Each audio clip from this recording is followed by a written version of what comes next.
Hello hi everyone, welcome back on my YouTube channel. तो फजर की नमाज़ डन हो चुकी है और मेरा मुंह सौंधा सौंधा सा लग रहा है, इसलिए मैं अपने मुंह पे लगाऊंगी सनस्क्रीन और लिप बाम, जिसके बाद मैं फ़्रेश फील करूंगी क्योंकि मुझे अपनी अच्छी शक्ल देखना बहुत पसंद है और मैं जिम के लिए निकल जाऊंगी। खैर, मेरा तो भिंडी रोना लगा ही रहेगा, कभी ख़त्म ही नहीं होगा। चलिए आगे बढ़ते हैं फटाफट से।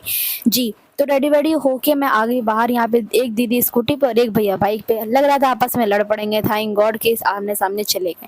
फिर मैं जल्दी से स्पीक स्पीक कह रही हूँ उल्टा पुल्टा बोलती हूँ, स्पीड में स्कूटी चला के पहुंची जिम।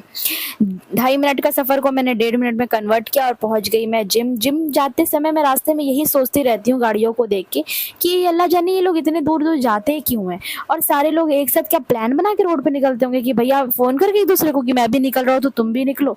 खैर जाने दीजिए, ये सब चीज़ें तो मेरे दिमाग में चलती ही रहेंगी और इसका कोई जवाब होता ही नहीं है क्योंकि कोई देता ही नहीं है। और मैं अप्पी से पूछती हूँ तो अप्पी कहती है, यार सना, तू और तेरी बकवास दोनों ही टॉप नंबर के हो। बस ये सब बातचीत करते करते मैं पहुंची जिम। जिम में आने के बाद मैं अपनी स्कूटी पार्किंग पे लगाई और नीचे आ गई मैट करने, क्योंकि ट्रेडमिल और क्रॉस ट्रेनर और साइकिलिंग दोनों ही बिजी था।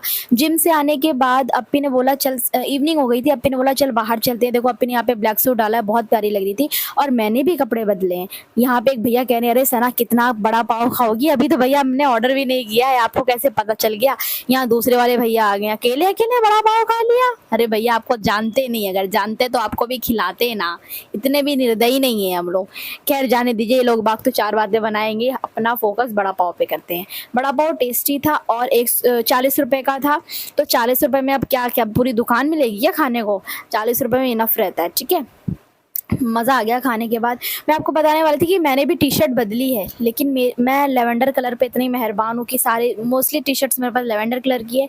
जो सुबह में पहनी थी वो भी लेवेंडर थी और ये भी लेवेंडर थी। बस सुबह वाले पे स्टिकर बना था और इस पे नहीं, इस पे आई एम फाइन लिखा हुआ है। यहाँ पे स्वीट्स में बहुत सारे ऑप्शन थे खाने के लिए, लेकिन मुझे कुछ समझ नहीं आ रहा था क्योंकि मुझे यहाँ का नाम नहीं पता था सिवाय क्रीम रोल, क्योंकि बचपन से क्रीम रोल ही खाती आई तो मैंने क्रीम रोल ही उनसे मांग लिया।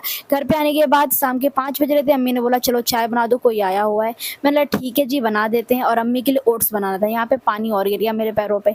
चाय बनाने के लिए जब मैं फ्रिज में देखी तो दूध था ही नहीं, क्योंकि दूध वाले भैया आए नहीं थे। फिर 15 अगस्त का दूध रखा हुआ था, मैंने बोला चलो क्या करें, इन आंटी को मैं वैसे भी पसंद नहीं करती हूँ, इन 15 अगस्त वाले दूध में इनको चाय बना के पिला देती हूँ।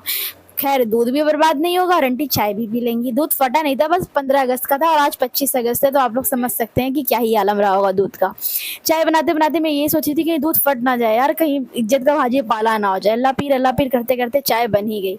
अम्मी को मैंने ओट्स दिया क्योंकि अम्मी मेरी शुगर पेशेंट है, वो चाय पीती नहीं है। तो 15 अगस्त की प्योर दूध की चाय 25 अगस्त को आंटी को मैंने सर्व कर ही दी।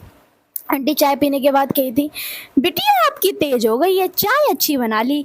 मैं जी आंटी बस कुछ नहीं, 15 अगस्त का दूध पड़ा था, आपको आज ही सर्व करने का दिल किया, मैंने कर दिया। मन में कहा, मुंह पे नहीं कहा, क्योंकि मुंह पे कहती तो मेरी अम्मी मेरी जबान खींच लेती। शायद जाने दीजिए, आंटी को तो शुगर नहीं है ना, चीनी डाल ही देती हूँ और चाय पत्ती भी डाल ही देती हूँ।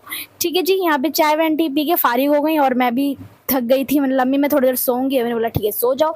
असर की नमाज के बाद मैं सो गई। उठने के बाद बहुत सारा काम करी। मिलती हूँ नेक्स्ट वीडियो में, बाय।